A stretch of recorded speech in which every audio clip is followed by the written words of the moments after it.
ถวายต่างรสสุคนธาปางเมื่อพระสัพพัญญูเอกองค์บรมครูนิชิตขับพยามานทวยเทพทุกท้องจักรวาลแท้สองสาธุการชื่นชมพระบารมีพระพิชิตมารโมรีพระนามชื่อนี้ปรากฏแต่ครั้งนั้นมาครั้นแล้วเมื่อทรงตรวจตราทบทวนวิชาคือหลักปัจจัยาการยิ่งพินิจยิ่งเบิกบานทรงเปล่งอุทานประกาศชัยมงคลชัย49 วันผ่านไปตัดสินพระหฤทัยประกาศพระศาสนาจึงเสด็จดำเนินมาจากแคว้นพญาสู่เมืองพาราณสีโปรดพระปัญจวัคคีย์ทั้ง5 รูปที่เคยปฏิบัติพระองค์นานมาทรงแสดงปฐมเทศนาเรื่องจตุราริยสัจ4 ประการพระโกธัญญประธานผู้ร่วมอุดมการณ์บวชตามเสด็จพระทศพลได้บรรลุอริยผลเป็นอริยบุคคลระดับพระโสดาบันท่านแล้วน้อมอภิวาทกราบทูลขอบัณฑประชาเป็นภิกษุสงฆ์องค์แรกจึงสมเด็จพระพุทธองค์ตรัสว่าเธอจงเป็นภิกษุมาเถิดจงมาพระประกาศิตวาจาเสกพระอัญญาโอทัญญะให้เป็นพระภิกษุสงฆ์องค์แรกในโลกนี้จงจำให้มั่นคงวันนี้พระสงฆ์เกิดมาวันอาสาฬหบูชาพระไตรรัตนาสมบูรณ์สมเจตจำนงพระพุทธพระธรรมพระสงฆ์รวมทั้ง3 องค์เรียกว่าพระรัตนตรัยเป็นทรัพย์เครื่องปราบปลื้มใจมิมีพิษภัยแก่ผู้นับถือบูชาณวันนี้ดวงจันทราโคจรหมุนมาบรรจบครบรอบ6 ปีคล้ายวันอาสาฬหบุณมีอันพระชินสีแสดงปฐมเทศนาวันกำเนิดพระสงฆ์สาวกพระศาสดาเอกองค์พระรัตนตรัยถ้าน้อมกายวาจาใจเคารพนอบไหว้คุณพระศรีไตรรัตนา ธูปเทียนนำมาสักการะบูชาด้วยจิตชื่นชมยินดีเดินประคองอัญชลีเวียนรอบปูชนีที่ประทับพระบรมศาสดาขอคุณพระไตรรัตน์ดลบันดาลสุภมงคลสิริสวัสดิ์พัฒนารุ่งเรืองแต่พวงข้าทั้งหลายที่น้อมถวายกายวาจาใจบูชาด้วยเดชแห่งการบูชาขอคุณพัทธสีมาคุณพระต้นโพยิ่งใหญ่โปรดจงอภิบาลรักษาภัยอย่ามีเวรใดๆมากล้ำกลายบีทาเบียดเบียน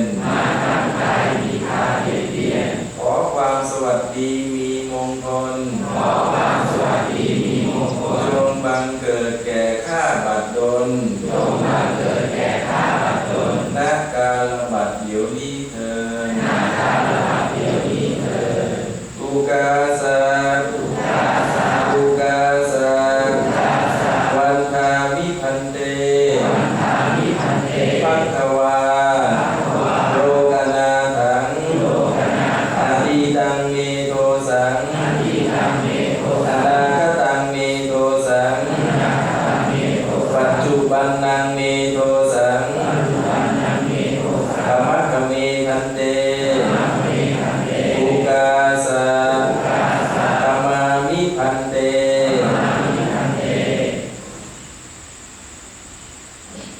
อุกาสะวันทามิพันเตภัตตเสมายังโพธิรุกขังเจติยังสัพพเมโทสังธรรมะกเมพันเตอุกาสะธรรมามิพันเตอุกาสะวันทามิพันเตกรรมฐานังครูอุปชฌาย์อาจาริยคุณังสัพพเมโทสังธรรมะกเมพันเตอุกาสะธรรมามิพันเต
ส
ไปแล้วกัน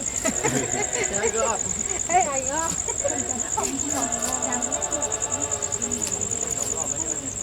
ว้าวตั้งใจ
ดูคนอื่นเนี่ยเขาไม่มีอะไรลองไม่หกเลย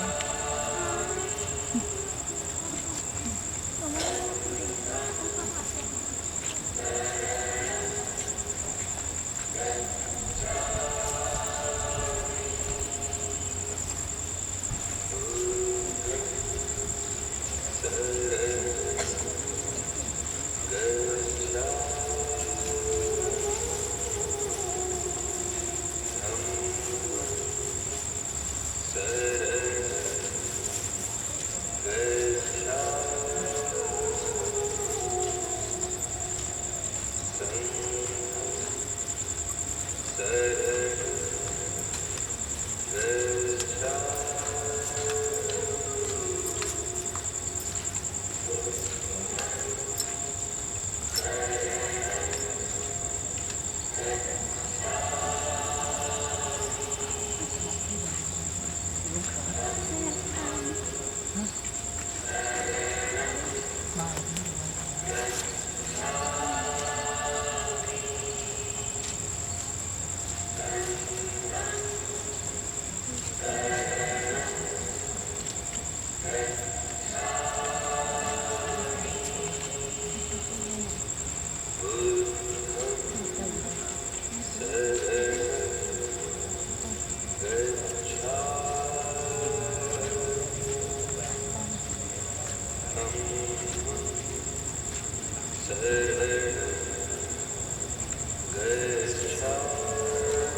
ฝากขอโทษด้วยนะที่ไม่มีดอกไม้50คือไม่ให้โคนะโคไม่มี เอาข้างในมีไม่เลย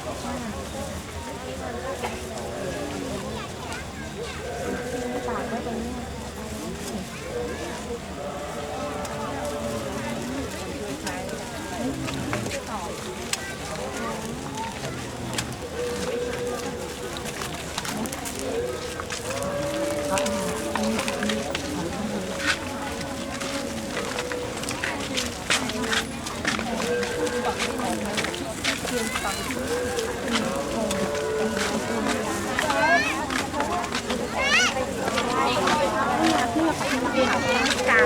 แต่เดี๋ยวไปร้านโชว์ไป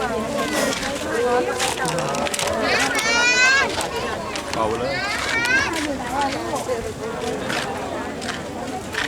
ใ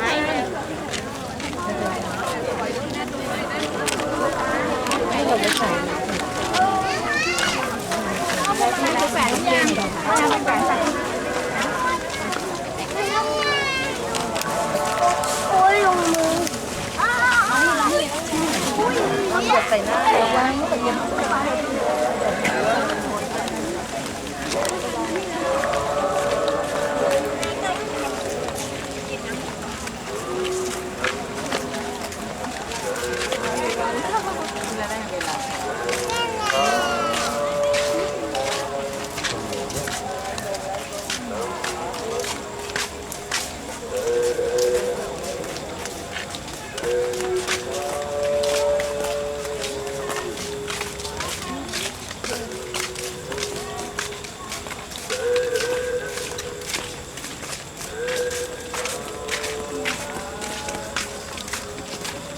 เห็นฝั่งเมื่อกี้ก็มีฝั่งฝั่งน้องยังอ่ะ